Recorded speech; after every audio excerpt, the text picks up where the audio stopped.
Good evening. Welcome to the studio this evening, and I do feel like saying, and on tonight's program, but I'm going to carry on with more of Theo here, as we talked about, or as was talked about last night. Going to work on the ears, I think.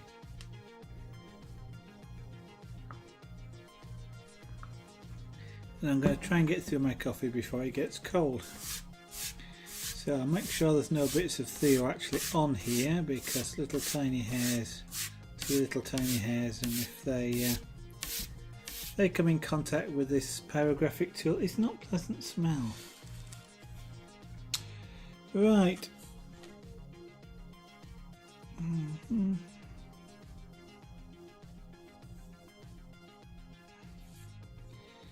Okay, yeah. Right, well, let's just generally start by colouring in the ears. Let's give them a little bit of a base colour.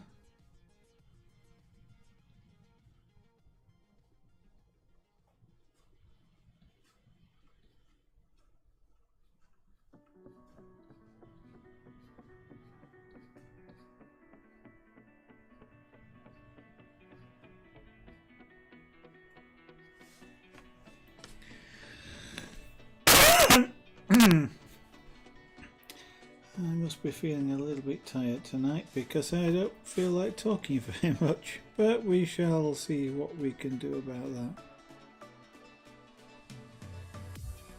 Actually, what I'm going to start by doing is changing my glasses. I'm just looking at this and thinking, my eyes are struggling with that, and I realised it's because I haven't changed my glasses. So these will let me see a bit closer.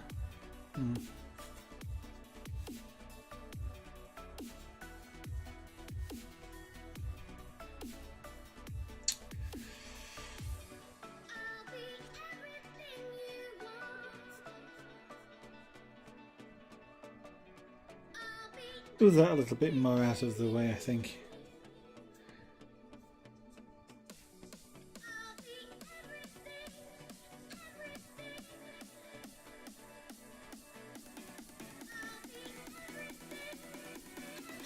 So I just want to start by putting a very light coat of colour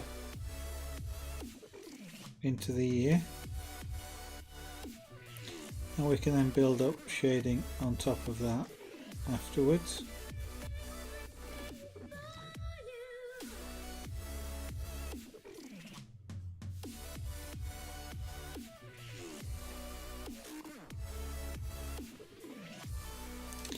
I accidentally left the pyrographic tool on all night, so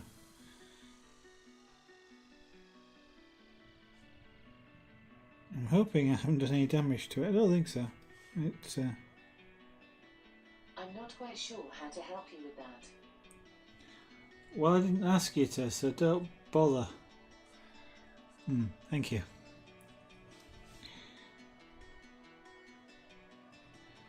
So that was the Amazon Home Assistant mentioning or getting involved in the broadcast just there.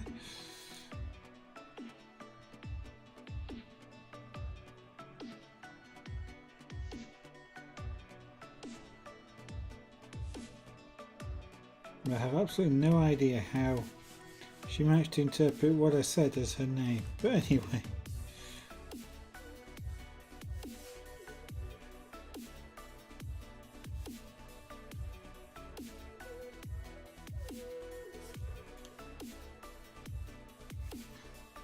I'm not sure whether that's showing up on stream or not, but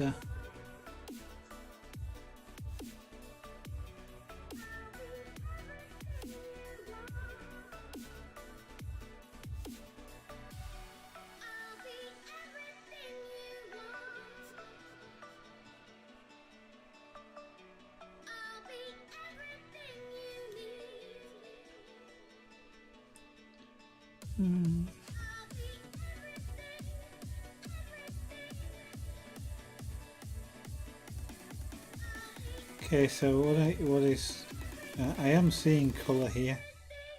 I'm not sure if it's too subtle to see on camera,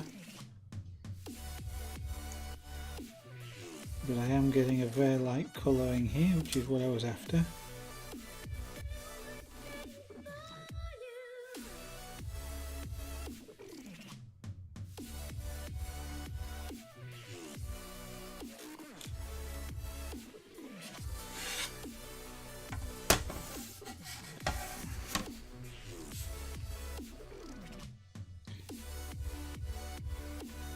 Now I've just turned the wood around because my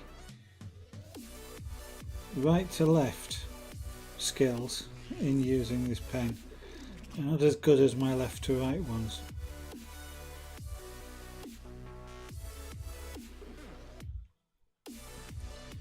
And I seem to be in a habit of overcooking the wood slightly if I try and do it right to left.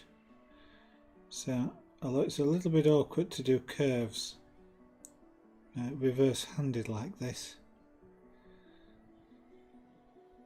it's not too bad. I can actually do it. I've had more practice at doing this.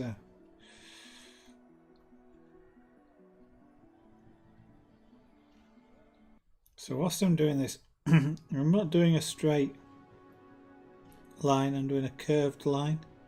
So I'm imparting a little bit of curvature, and the main reason for that is just to make it because you'll get some of the tooling marks in the pyrography whether you like it or not. It will actually give an impression of a curve, which of course the ears are curved.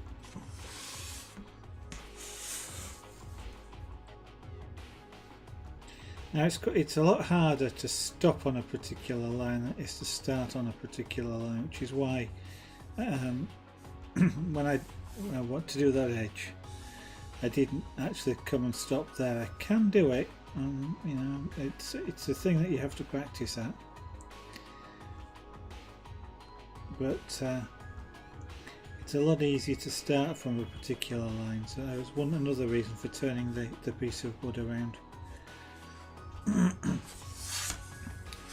Excuse me, I had my a meal just before broadcasting, and it's I keep wanting to cough and clear my throat.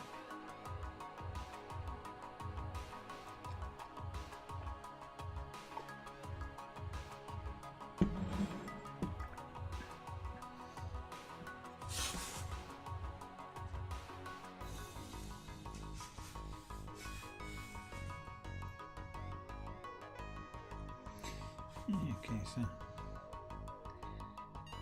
I'll now start excuse me, I'll now start to add a little bit of shading in around the contours of his ears.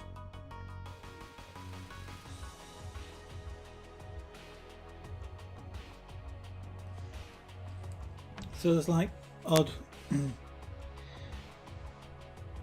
ear contours around both the outer edges of a cat's ears, and most cats have them as well. Don't know what they're for. It's sort of like, well, I suppose it's like we have them. I suppose it helps with channeling the sound and, and keeping it in, but it just kind of seems odd. You'd think most of the ear itself was there to capture the sound, but I guess it's sort of the odd skin patterns around here, skin wrinkles, assist with the actual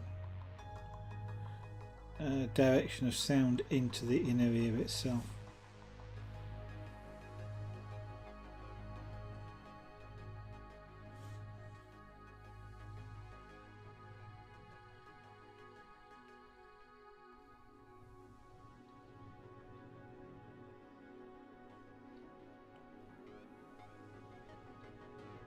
Okay, so on this stream I'm going to make a conscious effort to try and slow down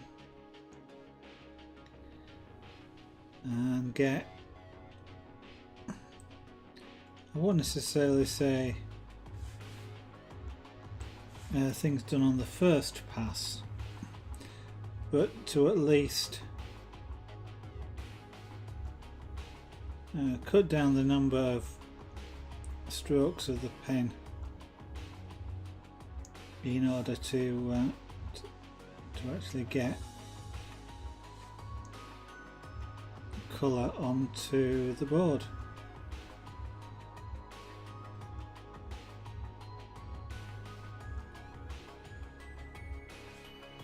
So it's kind of like a way of speeding up the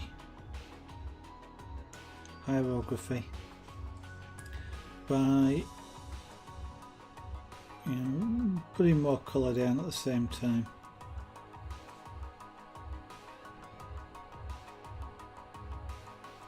Now that requires a lot more control, but that's part of what I want to practice.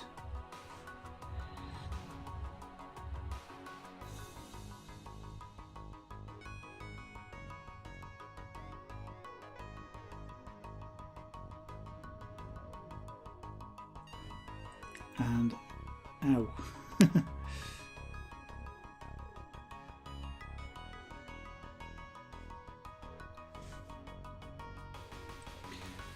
So what you get with any heat source like this is you get heat rising up from the tip, and if you hold it up or hold your finger in particular places, then that heat rises up past your finger.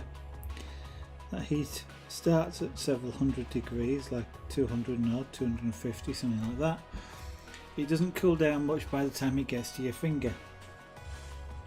So it tends to get uncomfortable really quickly.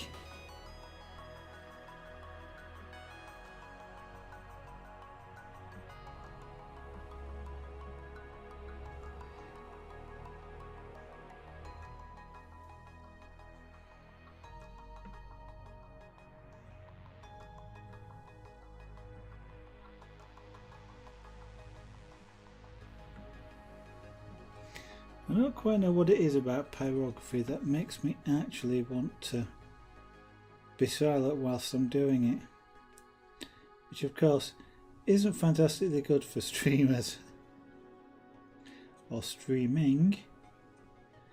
I guess if you're watching me with the sound turned down, then that's fine. You'd never know the difference, but I'm guessing most of you aren't. So I can't get away with that as an excuse.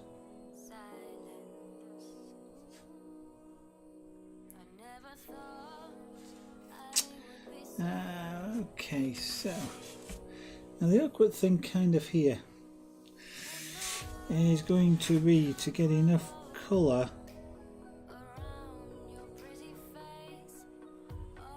to delineate that right hand edge of the ear.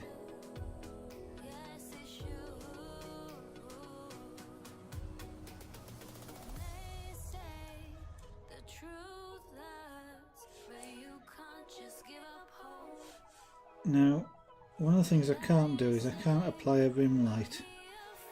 If I was painting, what I'd be able to do is apply a rim light, apply a light edge, which is sort of the light sneaking around. And you get that on quite a few things, especially if there is light source behind. But pyrography, you paint with dark. That's not to say that okay, what am I trying to say? What I'm trying to say is I make wood darker, don't make it lighter. So if I was painting, you can use whiter paint and you can get a rim light. The only way with pyrography to get a rim light would be to make the areas either side of it darker. I don't know what I want to do with the background yet. I don't know if I want to actually darken the whole background, or more likely I think I'm just going to leave it this colour, which means I can't actually get a rim light in unless I put a rim shadow around it, which I suppose I could potentially do, but I'm probably not going to. So I mean, there is two different ways of doing pyrography. Because it's a monochrome image, I can do pyrography where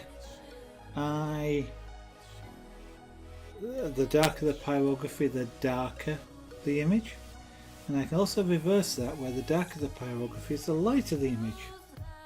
It's an interesting sort of technique. It works for some things and not works for others. I mean, it wouldn't particularly work for Theo here, I don't think, to reverse it, but it is always a possibility to do something like that. Now then, I'm looking at that ear there.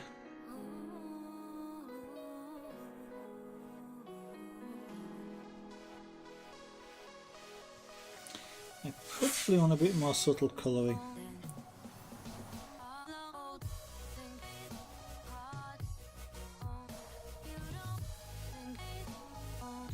And that's one of the things where if you're going in sort of a maximum colour straight away, it's quite a hard thing to do, is to then try and shade out, for example, which is what I want to just do a little bit of. Just want to try and soften this edge a little bit.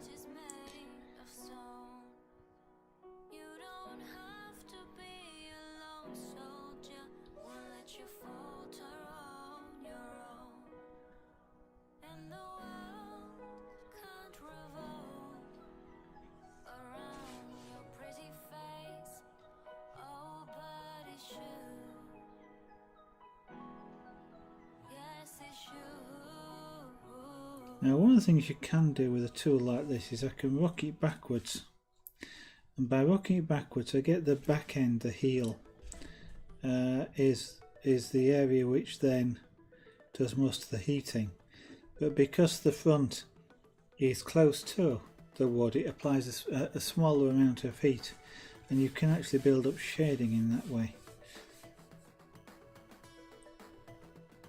You can. I'm not very good at it. Yeah, it's another one of those skills that requires practice.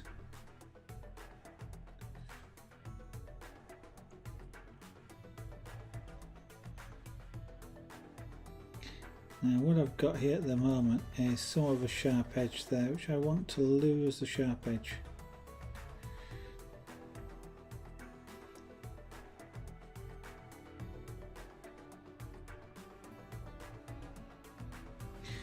Right, so today it was quite an interesting, started as an interesting day, as in interesting not. I fired up my main computer this morning and it didn't. Actually no, I came in and found it already on, but it was unresponsive, which is never a good thing for a computer, being unresponsive. And ultimately the only thing I was able to do was to kill the power and restart the whole computer, which turned out to be not a fantastic, well, relatively speaking, not a fantastic idea, because at that point it decided it wasn't going to boot properly. In fact, the first attempt crashed with a memory management problem, and I was beginning to think I'm not going to be able to stream tonight because of that. But luckily, at that point it was probably reloading the hibernated memory files, so I wasn't fantastically worried at that point, but I was starting to get a little bit concerned. So it crashed memory management, so it then went in to do a reboot, and because at that point it had then effectively crashed out twice, it decided it was going to check the disks. It must have left the disk marked as dirty as well, I guess, in some way, because it then forced a disk check, and then decided it still had a problem, was going to try and do a fix. Now when I got a backup, I thought, oh, okay, I'll let it do the fix. I can always restore from backup if there is a problem. And whilst it claimed it was, it may make some applications disappear, I haven't found anything missing yet, so which is good. But and then it came up okay without a problem. Even the cameras worked, which surprised me somewhat after something like that. But then I discovered that the computer didn't have a backup. It hasn't backed itself up for about 3 nights, and I immediately found that was because my server was full. Literally 0 bytes on the disk spare. And because of that, the backup service had died. That was probably what actually crashed the computer.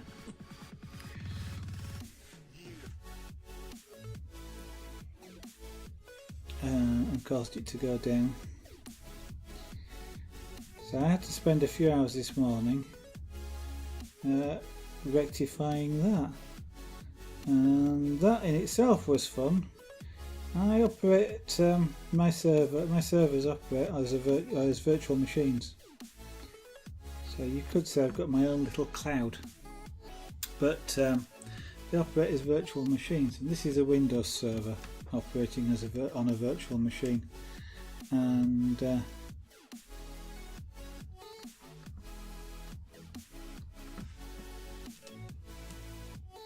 so I promptly gave it some more disk space on the virtual machine, and then went into Windows itself to expand the disk, and promptly found it would only expand to 2 terabytes. So I'd just given it about another ½ terabyte of disk, and it wouldn't expand into the extra ½ terabyte. And not only wouldn't it expand into the ½ terabyte, it also wouldn't actually create volume on that extra ½ terabyte, which was really annoying, because the way certainly this virtual disk system works is once I gave it the extra disk, I can't take it away. So I've got a ½ terabyte of disk wasted, which is really annoying. And about the only thing I use the Windows machine for these days is for backup. It backs up all the Windows machines around the place. Now, it used to host a music server and the music files, and it currently hosts all the photographic images. So there's over 1 terabyte of photographic images on it. But I am thinking that I'm going to ditch the Windows server, or at least potentially rebuild it with smaller disks, and institute a Unix-based network backup system, because I should then be able to back up not only just the Windows machines but all the Unix machines as well, things like the Raspberry Pis. And since one of those is the primary controller, that would be a really good idea. And that's a disk booting machine rather than a machine that boots off of a SD card like most Pis do. So I can't back it up just by copying the SD card. There's something like was it a 250 gigabyte SSD I think I'm using for that, so it would be nice to be able to back that up along with a number of other machines that are around the place. So I think I may well be changing my backup system to a Linux based system, but I don't actually know at the moment because I'm not sure.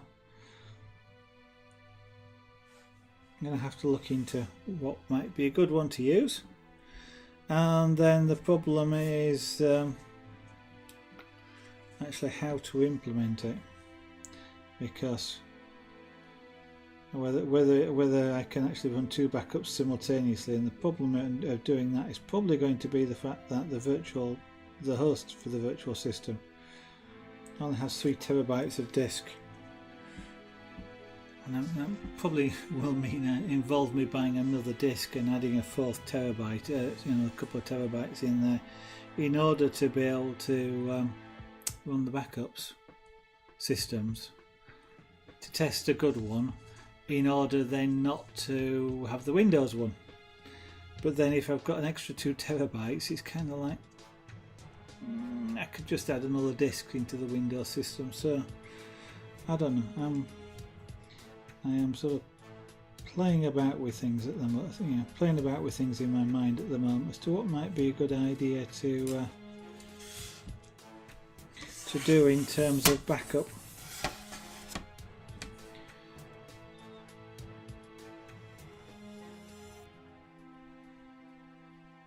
Actually, I may just implement one of those anyway, just for the Unix machines, for the Linux machines.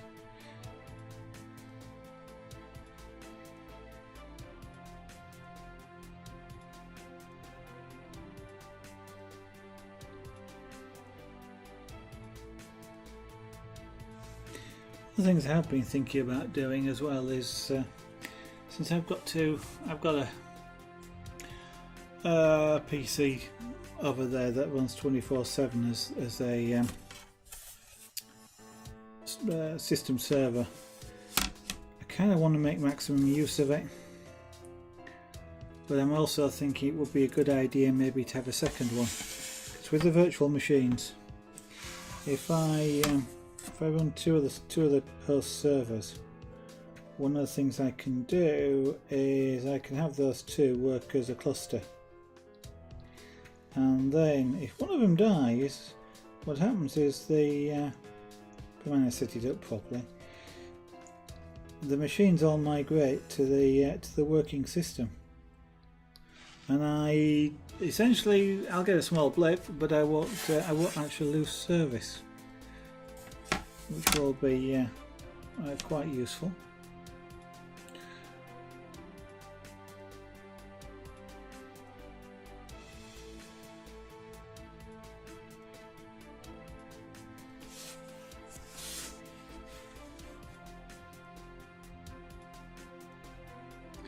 But of course, the only problem with running 2 servers is the cost of running 2 servers.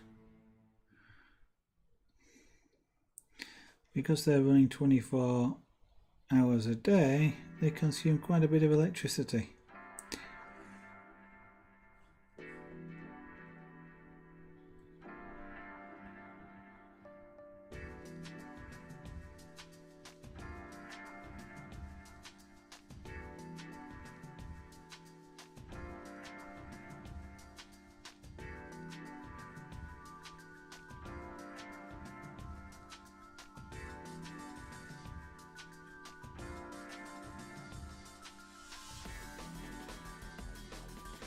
And one of the things I'm also been considering is whether actually to run up a server on there, or actually a desktop machine with remote access desktop machine, so that to actually act as a broadcast server. So rather than broadcasting off the desktop, I actually broadcast from one of the system servers, which is an interesting idea.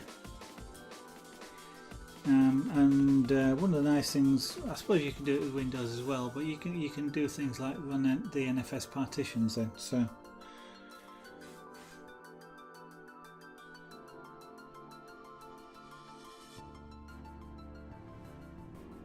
because if I start the Glass Studio, it'll be in a different place, and I'm kind of reluctant. I don't want to be moving machines around, but I'm also thinking how I can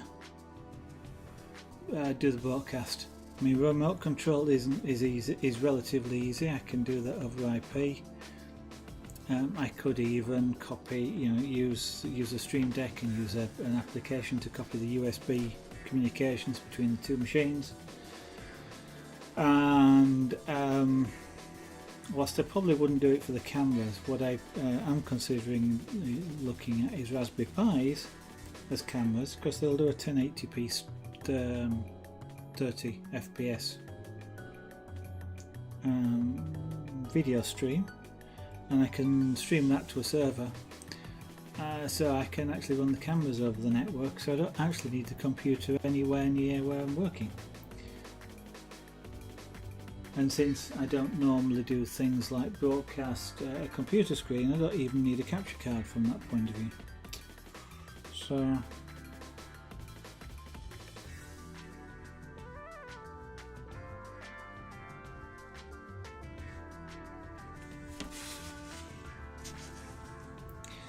I guess what I should do at this point is, because that just brought to mind the fact that doing things like buying Raspberry Pis is and cameras isn't fantastically cheap, is just remind everybody that I do have an Etsy shop. If you're interested in any of the jewellery that I make, you can buy that, and that you see a lot of the jewellery over here. You'll see everything that's been done on stream over here, but that's the jewellery in particular at the moment is available through an Etsy shop, and you can see that on the bottom right of the screen, and Moobot keeps popping it into the chat from time to time. So you are able to buy chainmail jewellery if you like that, and I will try and get some different styles like some of the beading up there at some point. So much to do and so little time to do it. But any of the profits from those sales go towards helping do more. And indeed, if you like the stream, what I would encourage you to do, of course, is to follow me here. But you may notice I'm not a partner, but I'm an associate, which means I've got a sub button down there. So if you like the stream, I would like to support the stream, and by which any money from subscriptions will go towards things like materials and things to help the stream. So not only sort of buying wood, despite what it might sound like, doesn't grow on trees. It is trees, but it's not a cheap material to buy. And things like pyrographic pens, these sorts of things, chisels for the carving, etc. All of which unfortunately don't come free. But subscriptions will go towards helping to buy new things like that, and to try out new crafts and show them on stream as well.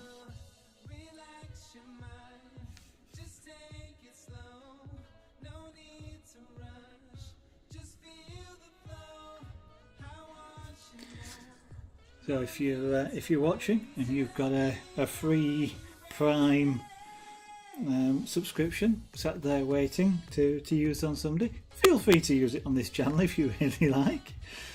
It would be appreciated.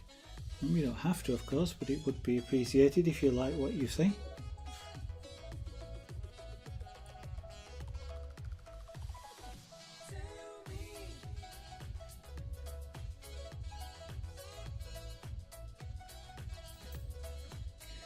If pyrography is something that you're looking at and thinking that looks fun to try, then what I would say is it is fun, and there's various ways in which you can get started with pyrography. It really depends on what style of pyrography you like, and also how much money you've got available to try it out with. If, for example, you already own a soldering iron, then one of the things I would suggest you doing is to get some a new bit for your soldering iron. Don't use the one that you use for soldering, because sometimes some of the resins in the wood will eat into the bit, and solder on pyrography work isn't necessarily a good idea either. So get a new bit, and you can use a soldering iron for doing this. It's harder to work with, partly because of course you're holding it, you can't hold it so much like a pencil. You have to hold it a lot further back, which is a little bit more awkward, but it will give you an idea and play about. And some of the pyrographic tools that you actually you could go buy in a hobby shop, for example, is literally that. It's a soldering iron. It's just generally a different colour so that people don't think it's a soldering iron, and it might have a different shaped tip, but it's a soldering iron. So there is no difference. It might be a slightly lower temperature perhaps, or but essentially there isn't any difference between them. So you can, if you have a soldering iron, you can try that, as I just mentioned, there are tools available in a lot of hobby and craft shops which resemble soldering irons. They have a reasonable, they can be at a reasonable price. They can also be quite an unreasonable price. So if you're looking at them in a craft shop and they look expensive to you, have a look in an electronics shop or online for a soldering iron. You might find it's cheaper, and that will do the job. You might not get the fancy bits that you get with the stuff in the hobby shop, the leaf-shaped tip or the star-shaped tip, that sort of thing. So it means you have to draw those sorts of things yourself, but that just gives you more practice, and it's and if you decide you don't like it, you've got a soldering iron. Maybe you like electronics. So that's one thing you can try. The sort of tool I'm using here, it isn't cheap. It's not really something I would tend to recommend for a beginner, just because of the costs. If it's something you're reasonably sure of that you're going to like, then and obviously go ahead and buy one. There are various styles available, all of which do more or less the same thing.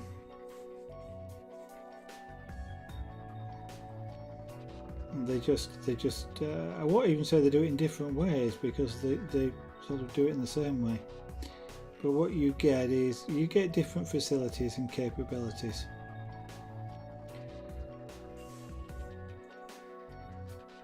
So this one, the razor tip, for example, has pens which are really easily disconnected and reconnected. So if I want to change the tip, I can literally just unplug it, plug another one in. This particular machine has two connections for 2 pens, although only one is heated at any one time, but it has a switch on it which allows me to switch between the two. A lot of other, just about any other, the fact that this switches so easily kind of makes that redundant in a way, but it is kind of useful to have 2 pens plugged in. You can get some of the other machines, Firewriters that I know, for example, they sell an adapter which goes from one cord and allows 2 cords to come out of it, so you can connect 2 pens. And I think it has a switch on the connector. I'm not sure. Don't think it heats 2 pens simultaneously. It might do, I'm not sure. But that looked to me to be a little more cumbersome, and it wasn't something I was particularly interested in, but that was that is another alternative. Quite a few of them have pens which are the wire is fixed into the pen, so you need a screwdriver or something at the other end. That makes it more awkward to change pens, but it also means that because there's no connector involved in here, you get a better power transfer. There is a little bit of power wasted in this connector here because it has a resistance, so this gets warm, and that means any heat that comes here isn't coming down at the tip. It's not bad, but it's definitely it does definitely waste a little bit of power. And they're all muchness. The ones that use special connectors for their pens, you then are potentially limited to the pens that they'll supply. Quite a few of them come with, like this one does, with screws, so you can change the tip and use resistance wire, nichrome wire to create different tips for yourself. This one is one I bought. It's been flattened, so it started life as a wire, I guess, and then it got flattened and then shaped into this particular shape of a shader. So potentially, if you've got a good vise or a big hammer, you could probably do that yourself. I actually prefer pens where the tip is fixed rather than screw on like this, just because they're welded. And like I mentioned about this connector here, the fact that they're welded is a better power transfer, but it's a small thing, is that, and really it comes down to how you like the look of the unit, whether you can have a range of tips, whatever they are, you want for yourself, and whether it supplies enough power to keep the tips that you use at the temperature you want them at. And that is perhaps one of the most important parts, really, is being able to keep a tip at the temperature that you want it at.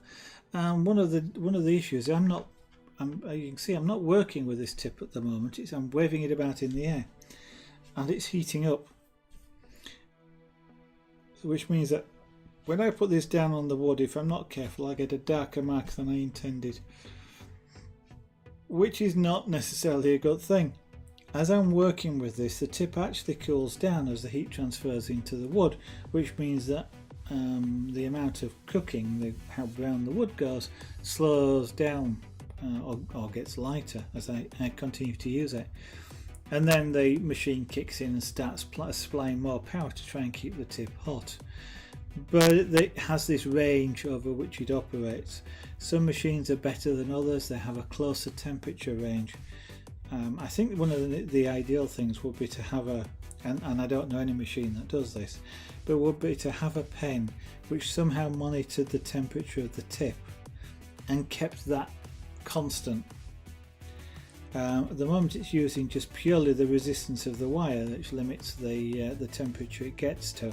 But once you start and lay this down, it sucks heat out very quickly, and it takes a while to warm back up, and it then overheats when it's not in conduction with the wood.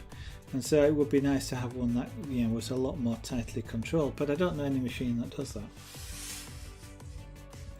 Right, so we've done some here. I'm not happy with that ear, but I'm leaving it for the minute, and I'm going to go on and do some colouring in this ear here.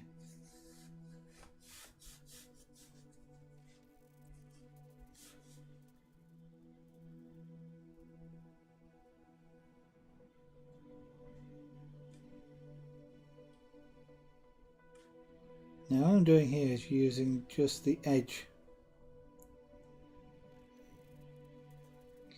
and that gives me a fine line.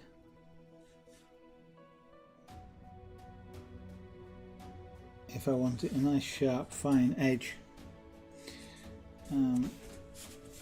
Don't always want that, but an edge is at the same temperature as the rest of the nib, but you're concentrating that temperature into a smaller space, and so by doing that, effectively it cooks that area really quicker, and that's why it goes darker quicker when you're using just an edge.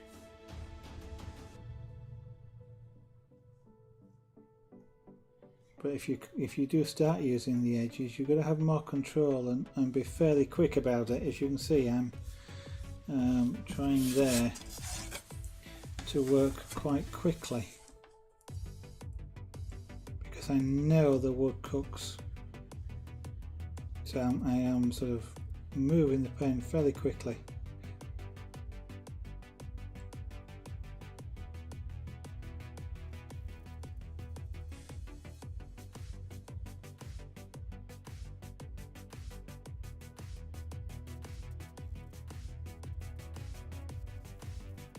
by moving it quickly I'm not applying so much heat per unit area, which means that it doesn't cook as fast.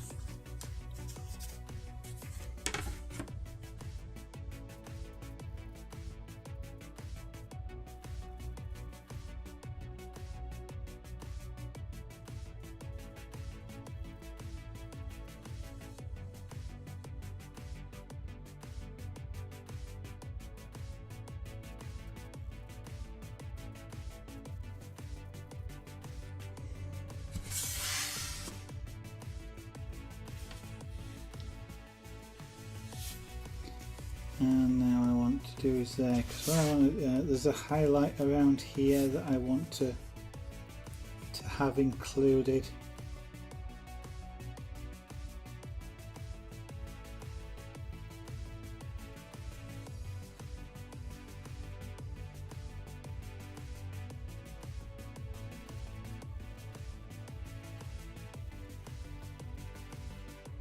Now I don't want it to be white, so what I'm going to do is just go over that area, apply a little bit of colour. I say apply a little bit of colour, of course what I'm doing is applying heat, cooking the wood, which makes it change that colour.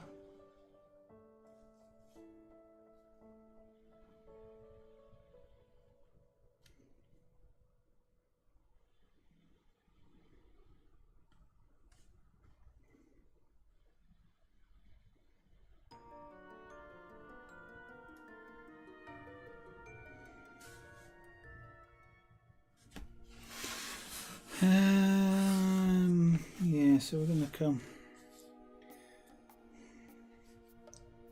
around, so we've got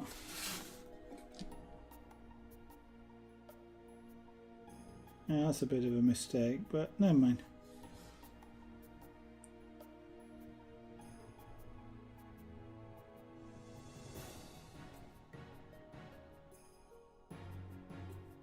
What I'm just trying to do is include some of the folds of the ear.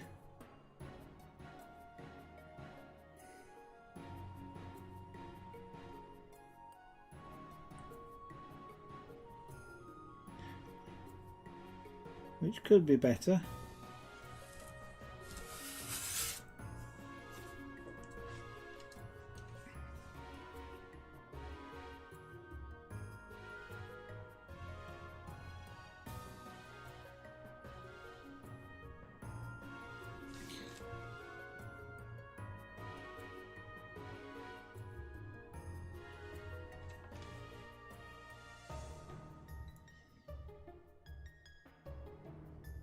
And this is an inner edge, and I'm gonna, when I've just gone over here, what I'm gonna do is go over it again, but slightly further out.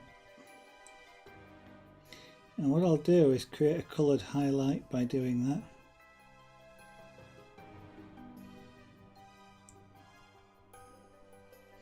Because a highlight, if it's white, you won't see it on this board. So what I'm going to do now is just come along the outside of what I've just done there,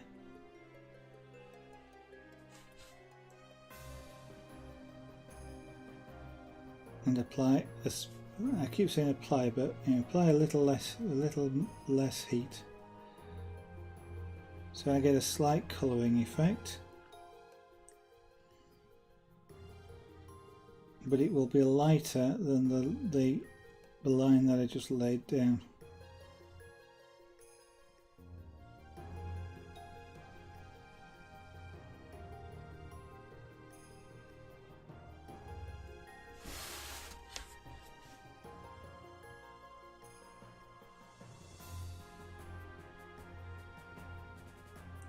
And then what happens when you look at it, you see it as lighter, because it is, but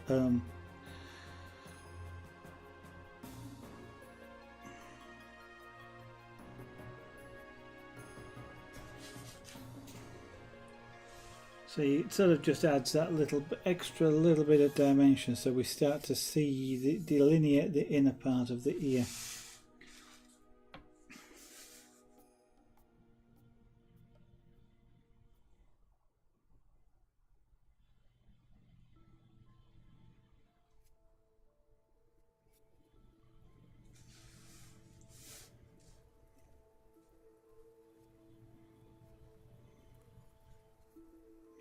Now I kind of want to do that, but that will give me tooling marks in the wrong direction, and also it won't actually give me quite as a soft edge if I do that. I'm going to go across in this way, partly because that's kind of the curvature of the ear, so any sort of streaking or what I would call tooling marks from using the pen are in the right direction. Lead your eye, if you see them, in the right direction to believe that the ear is curved, which of course it is, but this is a two-dimensional representation of that, so I've got to play tricks.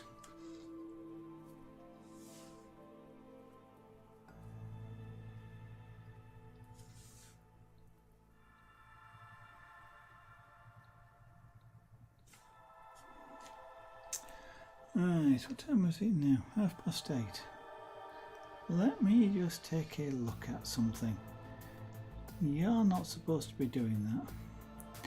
I just want to take a look at something here. That. And that. Okay.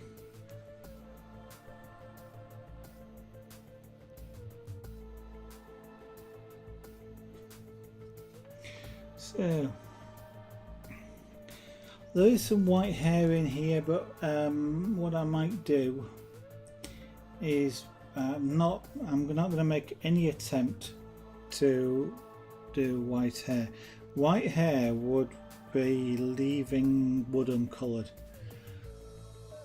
To make it look like hair, leaving wood uncoloured, virtually impossible to do. Not impossible.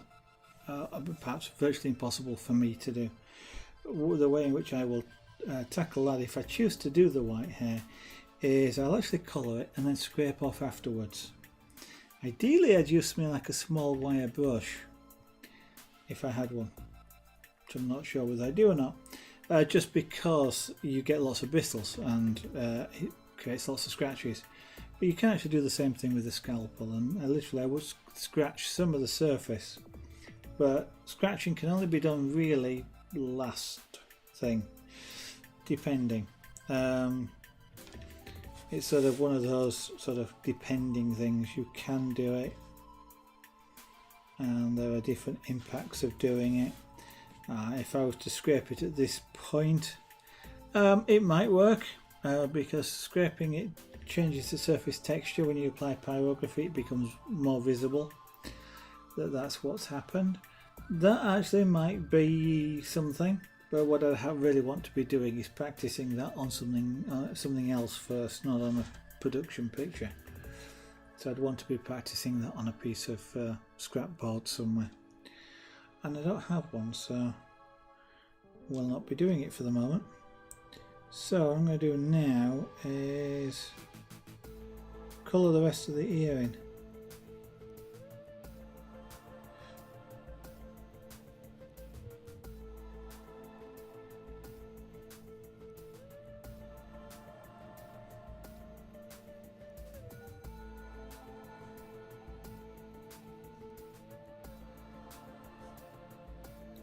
So this is really about consistency here, just mainly because I want to get a consistent colour, which I'll then go and make inconsistent, but that's not the point. I'm partly using it as a practice, to be honest. This is something I can practice on a production image, because knowing that I'm probably going to go in afterwards and literally make this inconsistent by applying some more dots and patches of colour around there, then if I don't get this perfectly smooth, then that's not an issue, because that second stage will fix that. But this is just an opportunity to practice trying to get a really consistent colour field.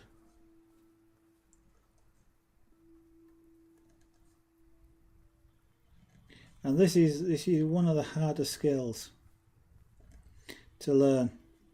And generally speaking, sometimes when you've got a large area that you want to colour, and I've just hit a hair somewhere, I can tell that because of the smell.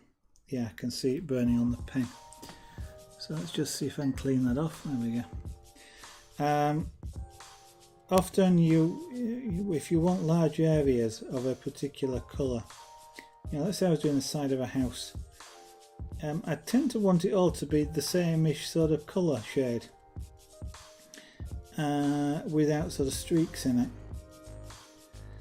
And so that's when you have to sort of be able to practice and use skills like this, which is to create a consistent colour. And I'm not doing too bad there. At certain angles of light I can see like a crayon mark.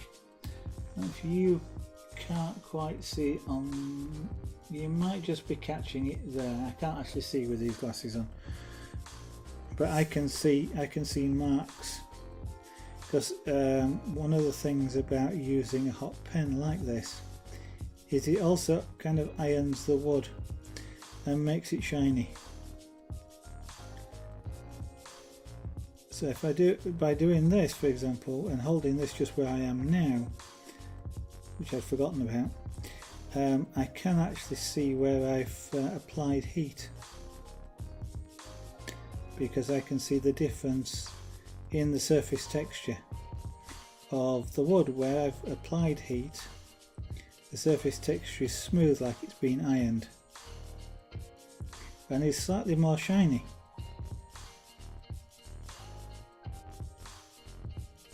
So I can see it. Now at this angle here in particular I can't see the colour, but that's so it's kind of like a combination of both. You need to get the right colour as well as even coverage. At the moment I'm, in this particular instant here, I am attempting even coverage.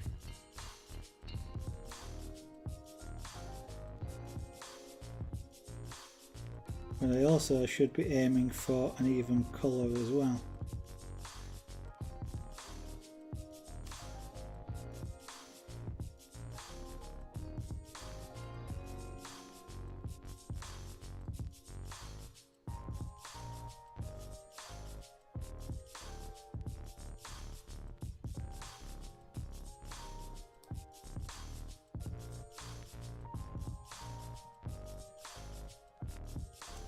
Okay, so I've achieved an even coverage there, and I've applied a background colour, a little bit of colour. It's not as even as I would like it to have been, but that's fine. So what I do now is apply some more. And I'm gradually making it darker. Now this as a whole, this bit down here actually wants to be quite dark anyway, so let's go in first around here and just make this area dark.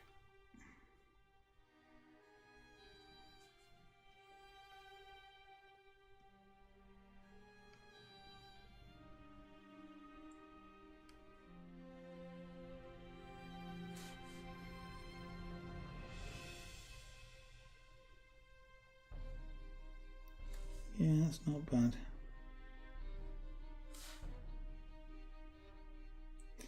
Oh, this is quite, it does actually want to be quite dark, so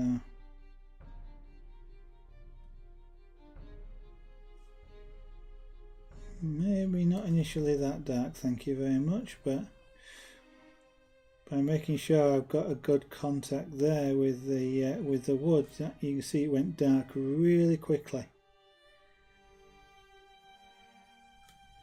So the lighter the contact with the wood, the lighter the cooking is. So instead of sort of holding something very slightly above the pan, so to speak, I am dropping this in and pressing down on the pan.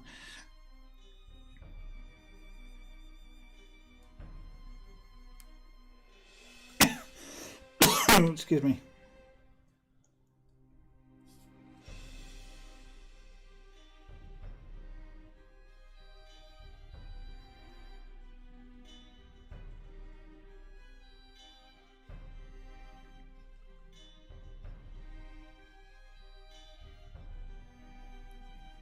Now, it's only earlier this week I realised just how good the cooking analogy is, or in some instances the toasting analogy, because both, this is the same as, to some extent, either frying or toasting. Both have a reasonable analogy actually to what I'm doing here. If you're toasted bread, this is kind of the same thing that's happening, or if you fry meat, kind of the same thing that's happening in terms of the fact that I'm getting colour. And when you cook meat, for example, you can cook it slower, it takes longer, or you can cook it fast, it gets maybe not cooked all the way through, but it gets brown a lot quicker. And of course the analogy is probably perfectly valid, because that's effectively what I am doing, as I am cooking the surface of this wood. I know it gets described as wood burning.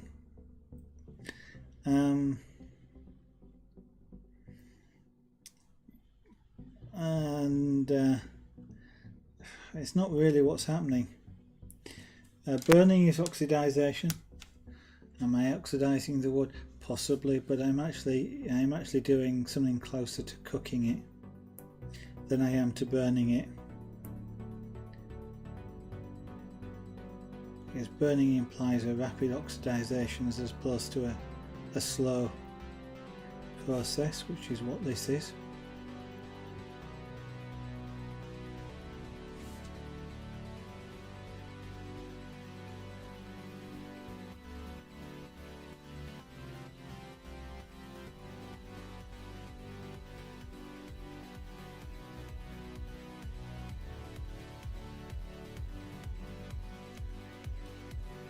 Now, one of the things I'm striving for here really is a graduation. I don't want a sharp right edge.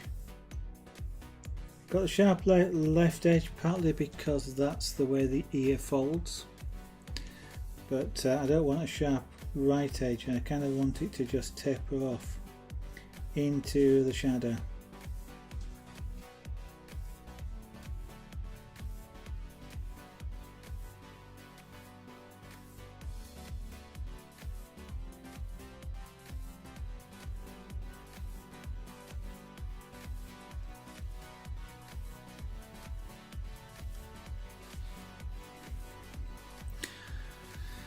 Now, for those of you that's watching, if you enjoy what you're watching, of course I'm going to encourage you to follow the channel and get notifications when I go live, so you see more pyrography and wood carving and chainmail and punchcraft and scraper board and magic dots, and maybe even in the future things like glass engraving and wood engraving and airbrushing. Maybe even some glass work in the future. And of course, following me here on Twitch will let you know when I'm around and broadcasting, and you'll be able to check in and see what's going on.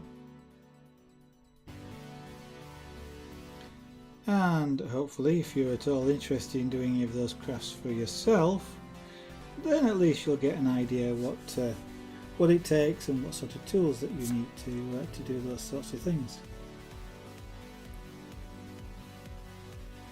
And I'd ask you to consider,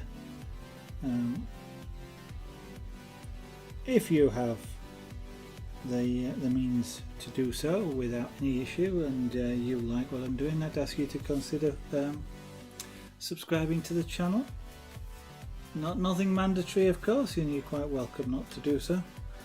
But that would help with things like materials and equipment for the stream.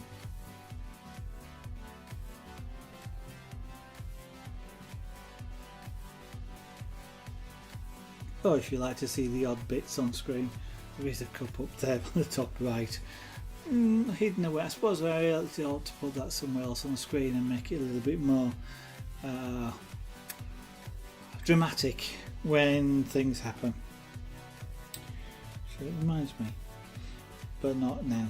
I keep having ideas for that, but I don't want to get into programming for the stream at the moment. Too much else to do. That may be a winter project to do, not to have a cup, but to have something similar, because everybody has cups or something similar. I'm kind of thinking of completely different ideas. I know Soren was interested in doing. He was doing some programming to do with sort of bits orbiting around each other and things, but I've got some different ideas, which I'll maybe explore as time allows.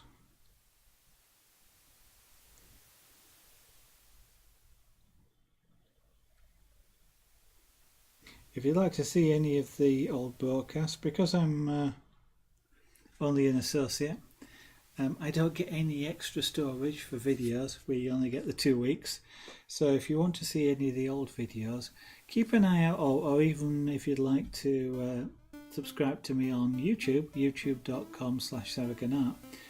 All the old videos from virtually the complete stream history are gradually being put up onto YouTube.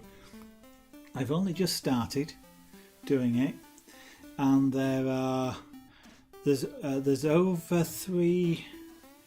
nearly something like 400 2-hour-long videos from each of the broadcasts that are in the backlog to go up onto YouTube.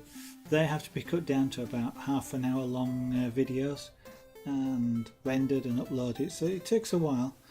But if you want to take a look there, youtube.com/sarahganart, and follow me on YouTube, so that you get the notifications, or at least you can find it when you want to take a look. All the old broadcast videos are going up on there as time allows again. And incidentally, just at the moment, there are up there is some the very first ones of Pyrography, which were a class 66 practice piece, so an A4 board, but class a locomotive on it, and it was done on hardboard, so it's a darker wood to start with, but it's cheaper than birch plywood. So there's some things there to take a look at if you are interested. They are in real time though, I do warn you. Real time is this is real time. When I get to the end of the locomotive, I probably will create a time lapse and then upload that. So if you're only interested in the very quick looking pyrography, then keep an eye out for the time lapse going onto YouTube. I'll probably put it in its own series, along with other time lapses from the other things that have been done on the stream as well. So keep an eye out for that. If you'd like to know more about some of the crafts,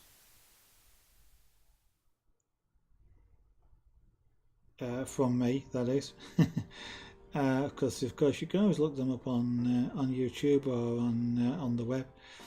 But if you'd like to know a little bit more about them from me and about some of the pieces like Theo here, then you can take a look at my website.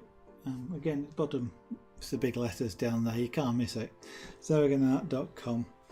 And there are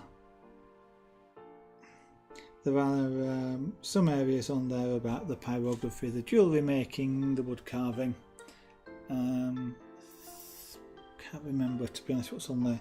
I need to do some more work on there and bring it up to date, because we've done a lot of work on a lot of pieces that aren't actually represented on there yet, but they will be.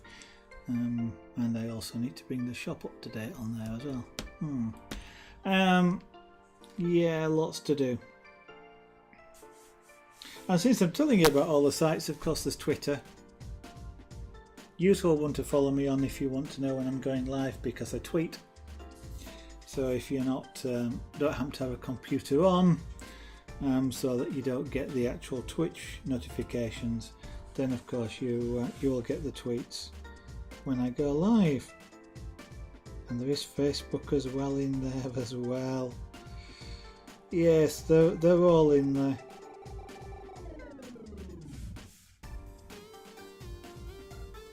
And of course that's Aragana on Facebook as well. And this hole here really wants to be darker than it is, so let's just make that darker.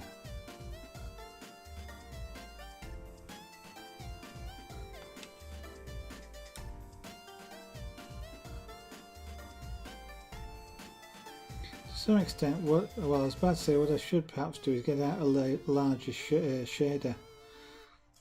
But the one thing I found found with these shaders is heat isn't actually that consistent across them. And if you're not careful using a larger shader where the heat isn't consistent, you get streaks. Because one part of the tool will be hotter than another, and it will cook the wood slightly more.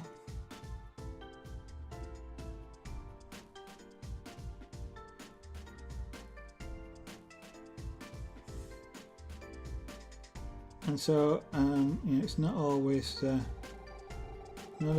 better to go with a bigger tool, even when you want to cover larger areas.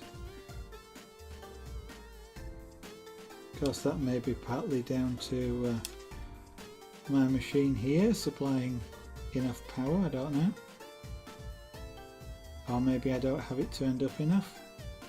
I don't like working sort of at maximum heat or anything like towards maximum heat, just because I like the control of being able to do what I'm doing here, which is gradually build up the colour rather than doing it all in one go.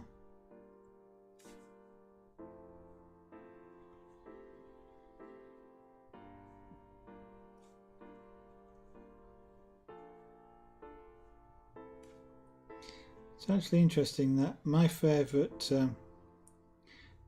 tools, my favourite pyrographic tips, both of them. This is one of them. The other one, because I kind of have two, is the spoon shader. It's called a spoon shader as opposed to a flat shader, because this one's flat, and the spoon shape is spoon shaped. It's like the bottom of a spoon, domed, and you get slightly different effects from using both of them. And whilst it might seem counterintuitive using a spoon shader, because you would kind of feel like the bottom of the spoon is a bit in contact with the wood and therefore you get lines, it kind of doesn't work that way. What you tend to find is that the areas either side of the lowest point kind of preheat the wood and smooth out the line that gets created and overlap it, so it sort of blends in using a spoon shader. Although it does take skill to use it like that, you can get lines with it if you're not careful.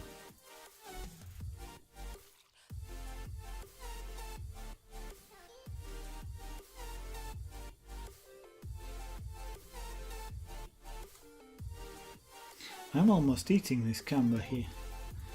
It's giving you the best view, it's not necessarily giving me the best view.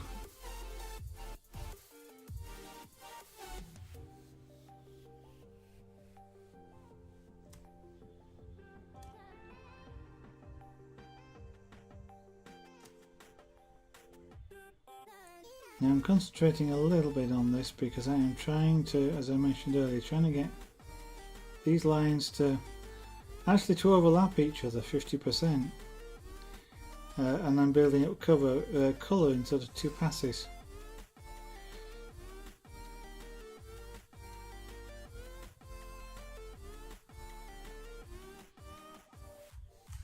But I am concentrating on actually doing that and getting the right overlap and the right amount of heat applied. Not too much. Too little is okay, I can go over it again. Too much is a pain.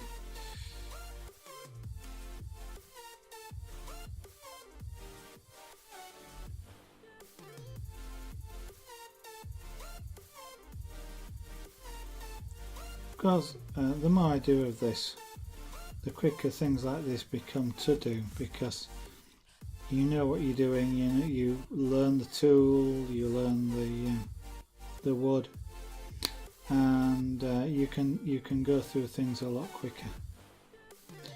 But it's it's like any skill, you have to practice it. That's not bad. Now let's have a look in this area here, which I've deliberately left at the moment. I want to refresh that.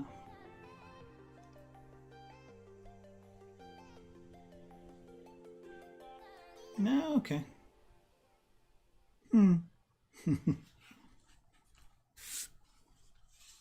So apply colour in here, and then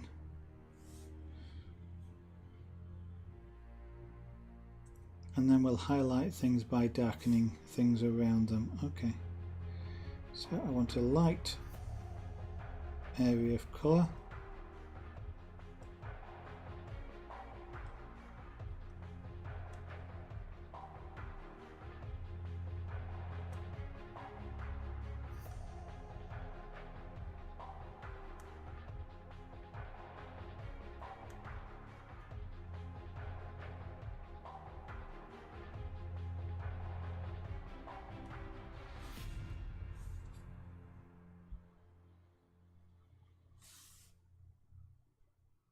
And then we can add more colour in around here, which then makes the areas around it look like they've been highlighted.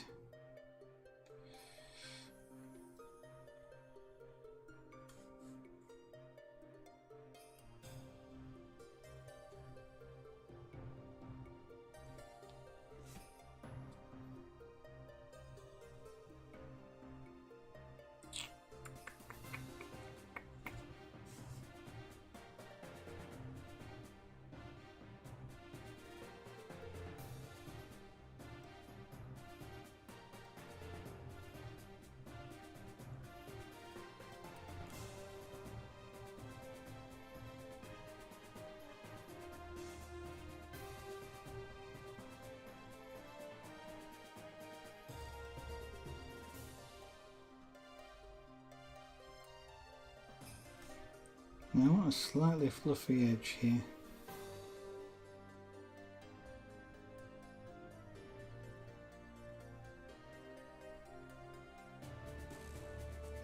So what I'm trying to do there is not start in the same, directly one line below the other.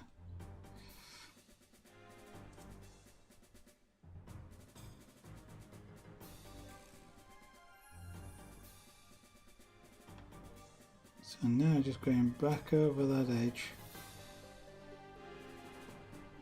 Again, being a little bit inconsistent with where I start, but just trying to get a slightly lighter area of brown. Not bad. What's that look like on screen? We're getting there. We are getting there.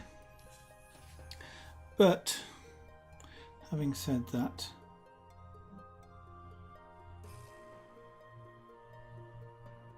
yeah, that's what I thought. I've been broadcasting now. How long have I been broadcasting now? What did it say? 1 hour and 20 minutes. Let me just refresh that screen. And yeah, 1 hour and 20 minutes. I am thinking that I might stop.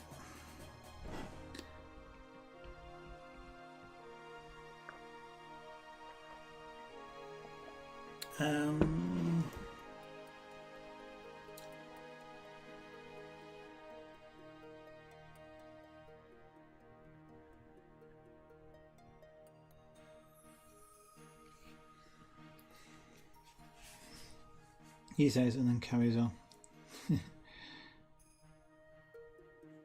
So I think I might just carry on for a bit.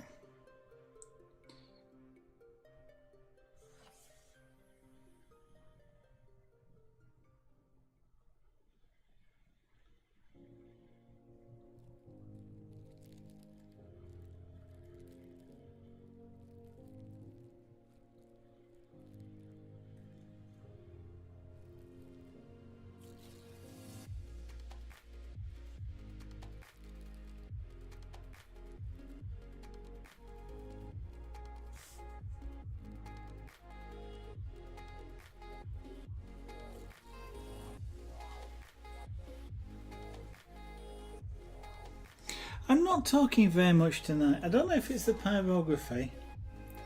It must be the pyrography. I know it's the heat or the concentration, or whether I'm concentrating more because it's pyrography.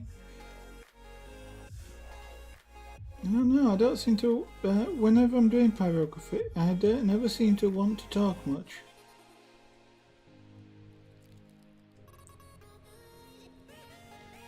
Maybe I shouldn't be doing pyrography on stream, I don't know.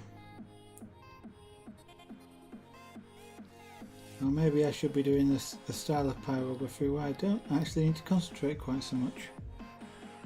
That might be a better thought, perhaps, I don't know.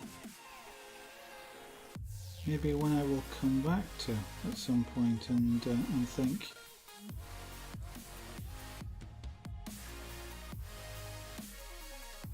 So I don't know if anybody has any particular views as to whether pyrography is actually interesting to see on the channel, or whether you'd actually prefer me to do something else, some of the other crafts, like carving perhaps. I know people tend to like the carving because of the sharp chisels. I don't know if they're expecting me to cut myself. That's unlikely to happen. I'm more likely to cut myself putting the chisels in and out of their bag than I am by actually using them. I've cut myself exactly twice with a chisel, and both times it was when I was putting a different one in the bag next to it.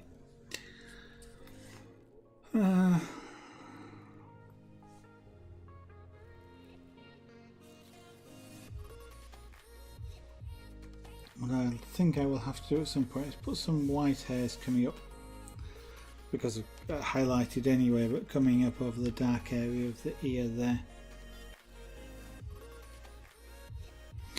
What I want it to do as well, I think, is apply some colouring here. And the best way to do that is in the fur direction. Always try and work in the direction of the fur, because that way tooling marks look like fur marks.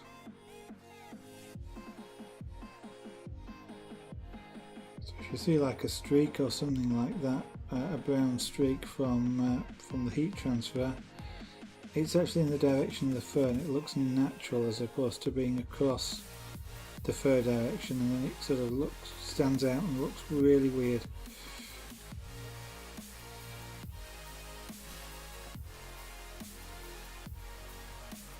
So what I'm looking to do now really is just apply the lightest of colours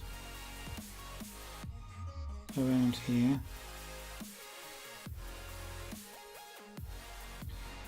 Just to tone down the white, or the wood colour, which to my eye, because of contrast and the way your eyes work, looks white. It stands out, it draws my eye towards it.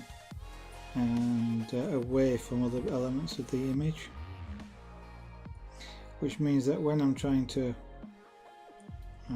apply pyrography, sometimes it distorts the image I'm looking at, or distorts my view of the image that I'm looking at, and can lead to mistakes actually.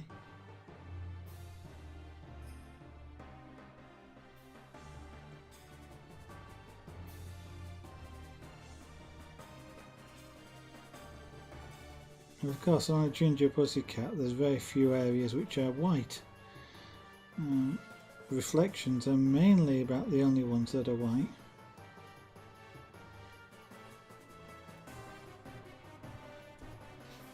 Oops, I should actually put that back.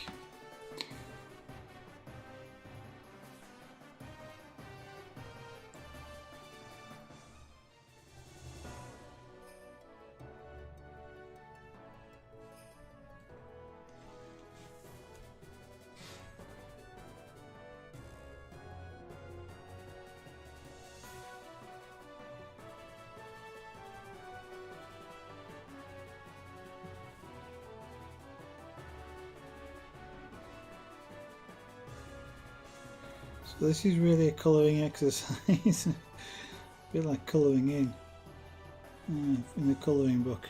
So just a really light shade. You probably are seeing it on the camera, mainly perhaps just as the camera just changing the tone slightly more than anything.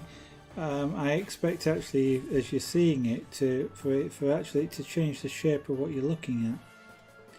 So you'll see the whole image. If you sort of look away and look back, the whole image has a slightly different perspective, because highlights are visual cues as to where things are closer to you or closer to the light source. And that gives you a lot of clues as to the shape of objects. And if I take away those white highlights, then your eye starts looking at different elements of the image for its perspective.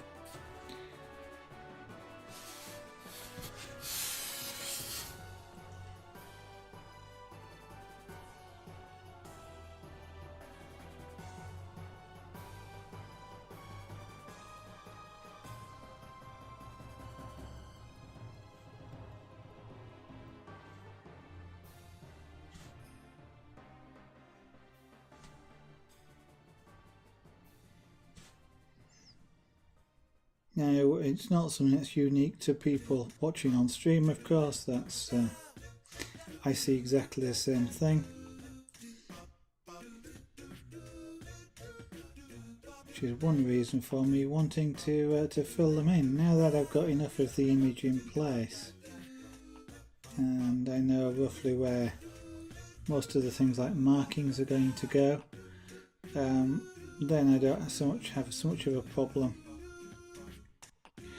I kind of didn't want to do it earlier because it sort of feels like doing the work twice. If I apply a light colour and then decide I want it darker, it's kind of like, feels like I've done it twice, even though I actually haven't.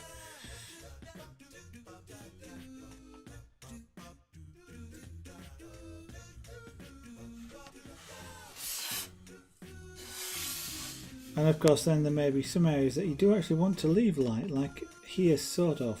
It might be a bit too much, but sort of this area wants to be lighter and this wants to be a bit darker. It's still too light. There isn't actually a highlight there, so I want to take that away.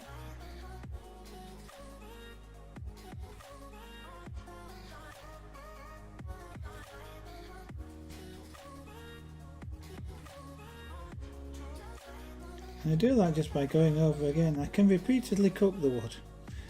until I virtually carbonise it, so we've got plenty of colour range to go. I don't particularly like carbonising the wood. I don't think it gives a very good image. It's quite hard on the pens because it creates quite a rough texture, and carbon crystals are actually quite sharp, and so if you catch them on the tool you can end up scratching the tool, or if they get stuck on the tool scratching the work, and scratches are not good things to have on pyrography unless they're done deliberately for other reasons, for artistic reasons shall we say, like scratching out the whiskers for example.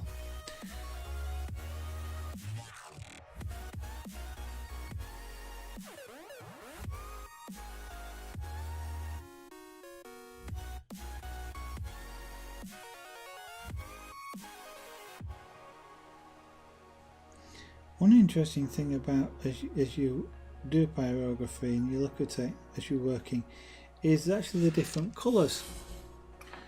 It probably all looks sort of an orangey brown to you, a gingery sort of colour, but as I see pyrography as I start to apply it, it starts grey, then goes sort of an orangey yellow colour, a yellow colour really, and then goes slightly orange before it goes brown.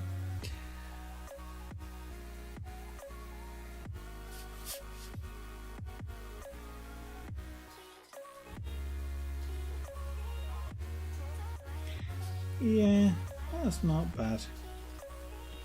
So what's that look like? Ideally I want to look at this from a distance. I need to do some more shading on this side of the face. I mean, that's not bad. I need to bring that up around here as well. Okay. So if I need to bring that up around there as well, let's bring that up around there as well.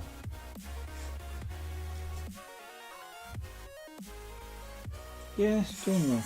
No, it's not doing too bad. So it's roughly in that sort of area there. Okay.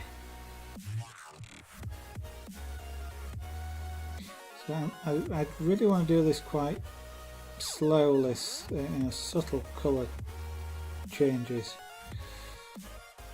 So I'm not turning up the tool to do it fast, and I'm also sort of keeping the tool moving quite quickly across the wood. I just want a light shade. Now I can see it's shifted one or two tones or one or two shades, and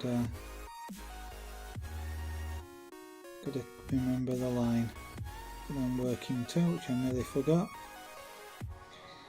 Now again, I'm trying to make sure that I don't start and finish in the same place each time as I move toward, move up and down the area.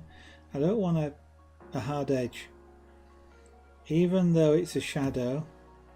It's a subtle shadow. It's not like a real black edge that you'd see with a shadow. This is more of a shaded thing. The light source is quite large,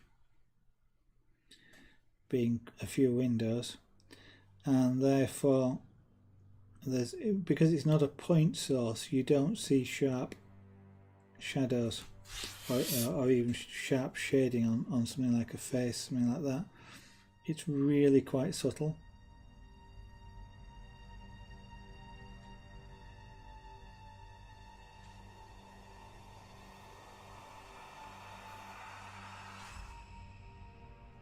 And if I want it to look natural, therefore I have to keep replicate or at least match expectations as to exactly how the shadow looks. I mean, I might get away with it, but this is quite a hard edge there, quite a dark contrast. I need to tone that down at some point, but as you can see, it doesn't look as natural that way.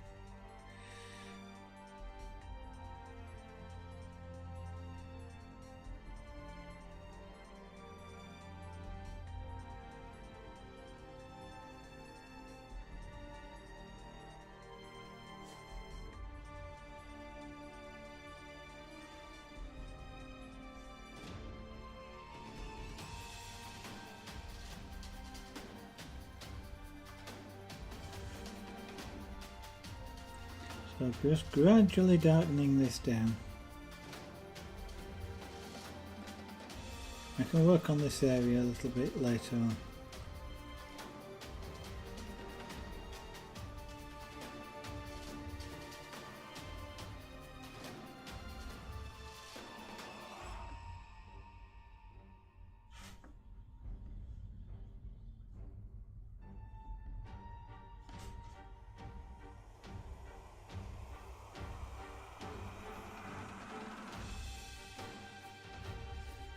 Now, one thing about this particular pen, as I mentioned earlier, because I've got it on the work, it's conducting heat away, which sort of cools the pen down. It's not as hot as it would be if I took it off the work and put for a few seconds and then put it back down. But I can use that to my advantage in that because of that, it means that I don't get those sudden blobs. I can just immediately put the pen down without worrying about it suddenly going to go dark.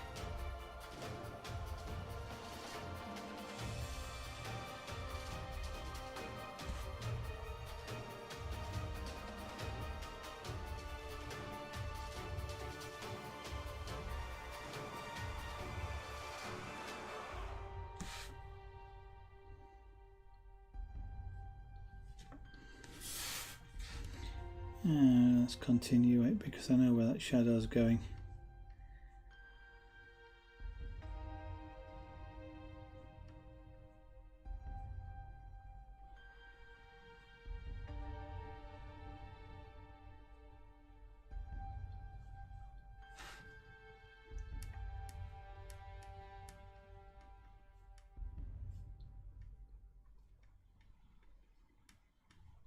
Prettily, it's going to meet up over here.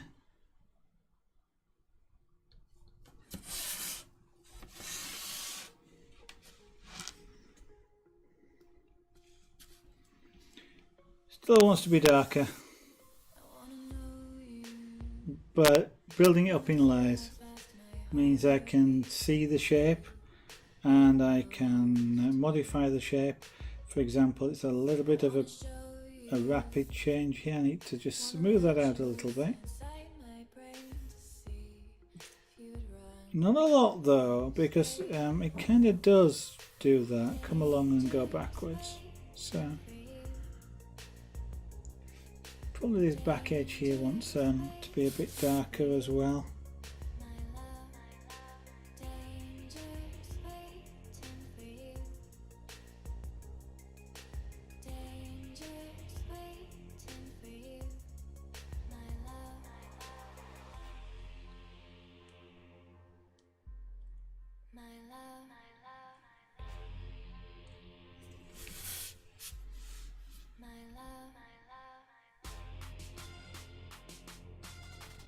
Not bad, not bad.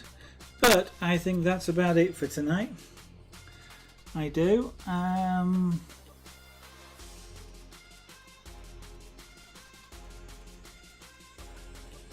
That's interesting. I thought there was a refresh button on there, but there isn't.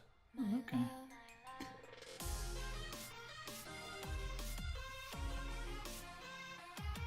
Yeah.